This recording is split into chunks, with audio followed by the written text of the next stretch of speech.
Hi friends, welcome to trading pro Telugu channel.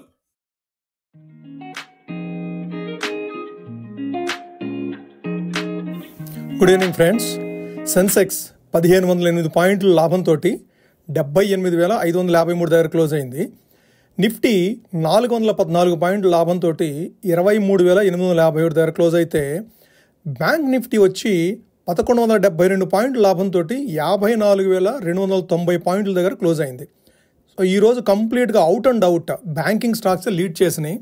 Banking stocks out perform చేయడం వల్లే ఈరోజు మన ఇండిసెస్ చాలా బలంగా క్లోజ్ అయినాయి. అంత పాజిటివ్ న్యూస్ ఏముంది మన మార్కెట్లో?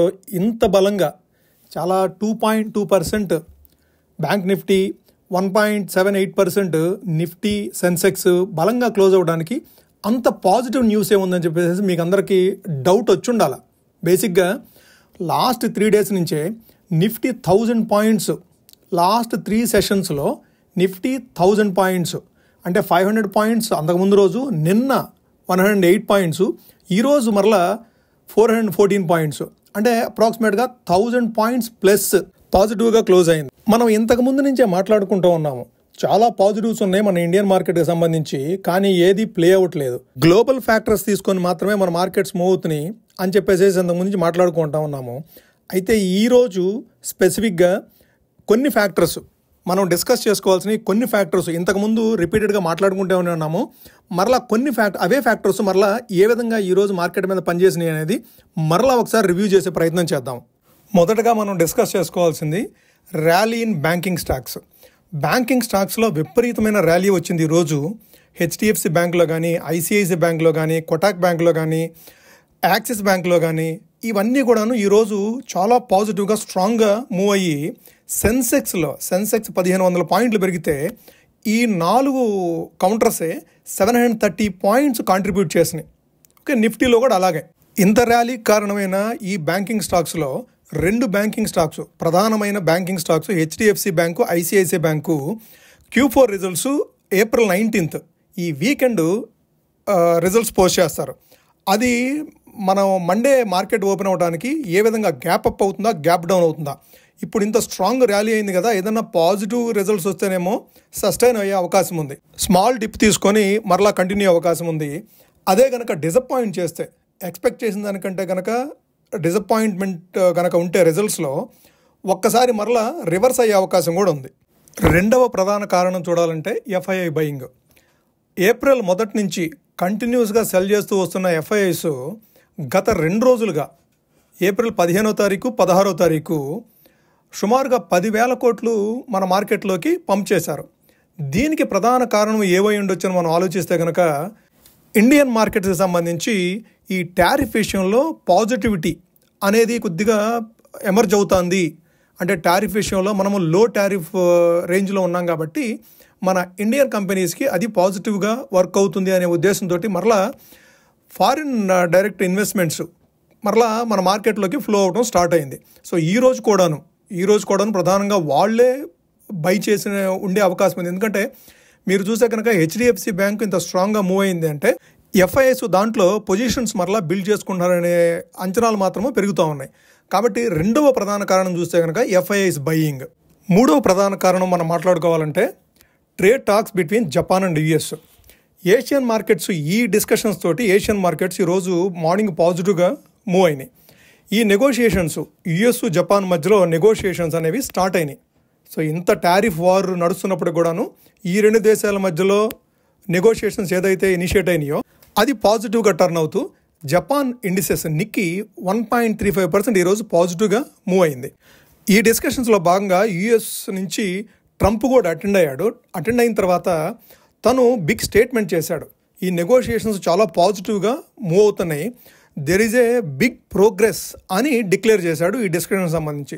దాంతో వరల్డ్ వైడ్గా మార్కెట్స్ మొత్తానికి ఒక పాజిటివ్ సెంటిమెంట్ అనేది మరలా బూస్టింగ్ లాగా పనిచేస్తుంది. ఈరోజు ఆ సెంటిమెంట్ కూడా కలిసి వచ్చింది. మనం ఇంకొక కారణం ప్రధానంగా చూడాల్సింది ఏంటంటే falling dollar. So dollar week అవ్వటం అనేది మన సెంటిమెంట్కి కూడాను బూస్ట్ వచ్చింది. సో ఇది ఈరోజు సడన్గా డాలర్ వీక్ అవడం కాదు, 109, 110 లెవెల్స్లో ఉన్న డాలర్ ఇండెక్స్ 99.5 లెవెల్స్కి వచ్చేసేసింది. సో దీంతో కరెన్సీ సెన్సిటివ్ స్టాక్స్ ఏదైతే ఉన్నాయో సెక్టార్స్, ఎస్పెషల్లీ మెటల్స్, అవి ఈరోజు పర్ఫామ్ చేయడంతో మన మార్కెట్కి డాలర్ వీకెనింగ్ కూడాను మన మార్కెట్కి సెంటిమెంట్ని బూస్ట్ చేసిందని చెప్పుకోవచ్చు. అంతేకాకుండా ఈ 90-డే పాజ్ ఏదైతే ఉందో, ట్రంప్ విధించిన రెసిప్రోకల్ టారిఫ్స్ ఏదైతే ఉన్నాయో అవి 90 డేస్ పాజ్ ఇవ్వడంతో అది కూడాను మన మార్కెట్కి వీటన్నిటితో పాటుగా అది కూడాను ఒక ఫ్యాక్టర్ కింద, అది రాత్రి జరిగింది కాదు బట్ ఈ మధ్య జరిగింది కాబట్టి అది కూడాను వన్ ఆఫ్ ద ఫ్యాక్టర్ కింద మనకి మేజర్గా మనం మాట్లాడుకోవాలంటే ఎఫ్ఐఐస్ బయ్యింగ్ అనేది రెజ్యూమ్ అవటమే మనకు మెయిన్గా పాజిటివ్ ట్రిగ్గర్స్ అనేవి మరలా వచ్చినాయి. ఓకే, ఇవన్నీ తోడైనవి. అయితే ఇంకా లోకల్ ఫ్యాక్టర్స్ చాలా ఉన్నాయి. వీటన్నిటితో పాటుగా మనం స్పెసిఫిక్గా చూడాలి అంటే ఆయిల్ ప్రైసెస్ ఏదైతే ఉన్నాయో, క్రూడ్ ఆయిల్ ప్రైసెస్ అనేది డ్రాప్ అవడం కూడాను మన ఇండియాకి కలిసి వచ్చే అంశం. మనము క్రూడ్ ఇంపోర్ట్ చేసుకోవడం చాలా అధికంగా ఇంపోర్ట్ చేసుకుంటాం. దాంతో మనకి డాలర్ వీకెన్ అవటం, మన రూపీ స్ట్రెంగ్తన్ అవటం, అదే రీతిలో మన క్రూడ్ ఆయిల్ ప్రైసెస్ కూడాను డ్రాప్ అవటం. సో ఇవన్నీ కూడాను మనకి కలిసి వచ్చే అంశాలు. సరే, ఇదంతా బాగానే ఉంది. మరి చైనా, యుఎస్ సంబంధించి ఎటువంటి పాజిటివ్ న్యూస్ ఏదన్నా ఉంది అంటే, ఇంకా ఆ దిశగా చైనా కానీ యుఎస్ కానీ ఏది ఒక్క దేశం కూడాను ముందడుగు ఏమి వేయలేదు. రాబోయే రోజుల్లో వాళ్ళు కూడాను ఒక అండర్స్టాండింగ్ వచ్చేసేసి డిస్కషన్స్ చేసి నెగోషియేషన్స్కి వచ్చేసేసి పాజిటివ్ సెంటిమెంట్ మరలా బిల్డ్ అవుతుంది అనే అంచనాల మీద ఈరోజు మార్కెట్లో పాజిటివ్గా మూవ్ అయినని చెప్పుకోవచ్చు. అయితే మన మార్కెట్కి సంబంధించి మాత్రము రిజల్ట్ సీజన్ స్టార్ట్ అయిపోయింది. ఈ రిజల్ట్ సీజన్లో టీసీఎస్ పాజిటివ్గా ఇవ్వలేకపోయింది, గైడెన్స్ కూడాను అంత ఎంకరేజింగ్గా లేదు. విప్రో కూడాను రిజల్ట్స్ అంత నెగిటివ్గా లేకపోవచ్చు కానీ బట్ అంచనాలకు తగ్గట్టుగానే వచ్చినాయి. బట్ రిజల్ట్స్ మాత్రము కొద్దిగా డిసప్పాయింట్ చేసినాయని చెప్పుకోవచ్చు. ఫ్యూచర్ గైడెన్స్ కూడాను అంత ఆశాజనకంగా అయితే ఇవ్వలేదు విప్రో కూడాను. ఈరోజు ఇన్ఫోసిస్ రిజల్ట్స్ వస్తాయి. అట్లానే ఈ weekend HDFC bank, ICICI bank results వస్తాయి.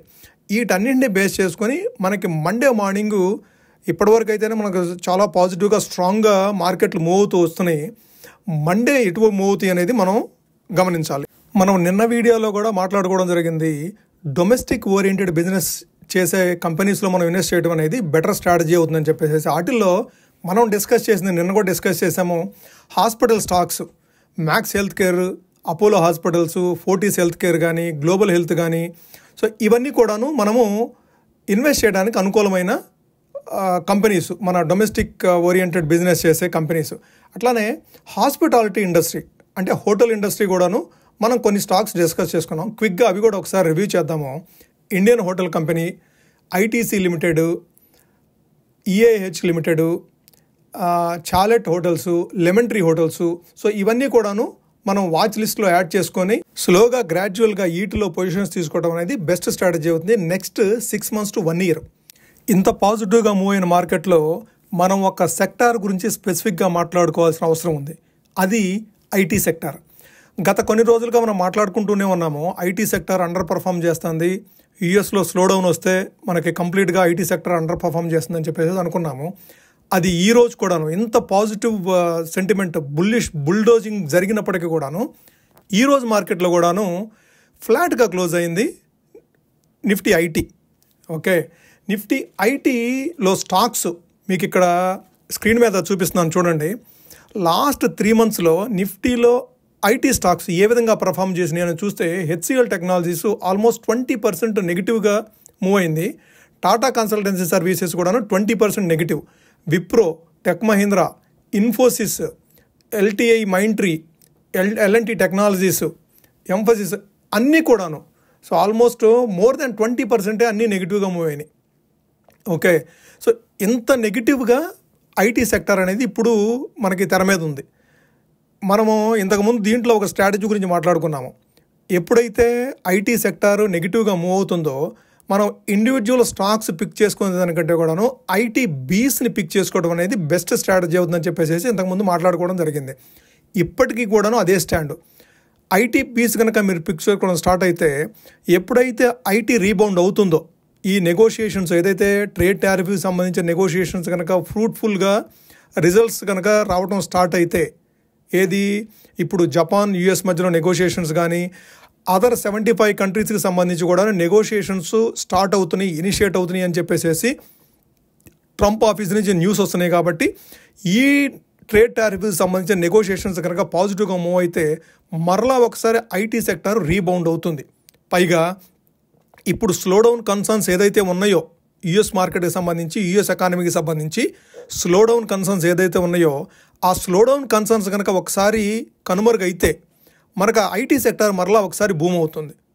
ఓకే, కాబట్టి ఇప్పుడు ఏదైతే 30-35% ఓవరాల్గా, ఇది లాస్ట్ 3 months నుంచే మీకు డేటా చూపిస్తున్నాను, అంతకుముందు కూడాను ఒక 10% డౌన్ సైడ్ మూవ్ అయింది. సో ఓవరాల్గా 46,000 నుండి ఐటీ ఇండెక్స్ 33,000 లెవెల్స్కి వచ్చేసి, కాబట్టి మరలా 40-45,000కి వెళ్ళటం అనేది ఈజీగా ఉంటుంది. అంటే 15-20% ఈజీగా మరలా రికవర్ అవుతుంది. 20% అనేది ఈజీ యాక్చువల్గా చెప్పాలంటే. సో 25-30% అనేది వచ్చినా పడక్కర్లేదు. నెక్స్ట్ 18 months to 24 months ఇదేదో రేపు ఎల్లుండి వస్తుందనే అంచనాలతో అయితే మాత్రం మీరు పొజిషన్స్ తీసుకోవద్దు. ఇది ఫ్రెండ్స్ ఈరోజు ఓవరాల్గా వీడియో. ఈరోజు నిఫ్టీ కానీ బ్యాంక్ నిఫ్టీ కానీ లెవెల్స్ గురించి మాట్లాడలేదు. కారణం ఏంటంటే ఇంత పాజిటివ్గా మూవ్ అయిన తర్వాత మనము లెవెల్స్ మాట్లాడుకోవడం అనేది ఏమో రేపు లాంగ్ వీకెండ్ ఉంది కాబట్టి ఆ లెవెల్స్ అప్లికబుల్ అవ్వకపోవచ్చు. పైగా ఈరోజు నిఫ్టీ ఎక్స్పైరీ అయిపోయింది కదా, వీక్లీ ఎక్స్పైరీ అయిపోయింది, ఇంకా మనకుంది మంత్లీ ఎక్స్పైరీ. లాస్ట్ వీక్లో ఇండిసెస్ అన్నీ కూడాను చాలా వాలటైల్గా మూవ్ అవుతాయి అనే ఎక్స్పెక్టేషన్స్ ఉన్నాయి. కాబట్టి లెవెల్స్ అనేది ఇప్పుడు మ్యాటర్ కాదు. మీరు ట్రేడ్ చేసే పని కనుకైతే చాలా తక్కువ క్వాంటిటీస్ తోటి ట్రేడ్ చేయడం అనేది లాస్ట్ వీక్లో అయితే, మీరు నెక్స్ట్ మంత్ పొజిషన్స్ తీసుకునే పని అయితే ఓకే, మీకు ప్రాపర్ క్వాంటిటీస్ మీరు లెవెల్స్ ప్రకారము, మీ స్ట్రాటజీ ప్రకారము, అట్లానే మూవింగ్ యావరేజ్ ప్రకారం ఎవరైనా ట్రేడింగ్ చేసే పని కనుకైతే నెక్స్ట్ మంత్ ఆప్షన్స్ మాత్రమే మీరు ట్రేడ్ చేసుకోవచ్చు. కరెంట్ మంత్ ఆప్షన్స్ చేసేవాళ్ళు అయితే మాత్రము తక్కువ క్వాంటిటీస్ తోటి ట్రేడ్ చేయడం అనేది ఒక బెటర్ స్ట్రాటజీ అవుతుంది. Okay, thank you friends. ఇది ఈరోజు వీడియో. మీకు నచ్చినట్టయితే లైక్ చేయండి. ఇది మీ ఫ్రెండ్స్కి, రిలేటివ్స్కి యూస్ఫుల్ అవుతుంది అనుకుంటే షేర్ చేయండి. అట్లానే ఛానల్ మాత్రమే సబ్స్క్రైబ్ చేయండి ఫ్రెండ్స్. మరలా మంచి వీడియోతో మరలా మీ ముందుకు వస్తాం. Thank you.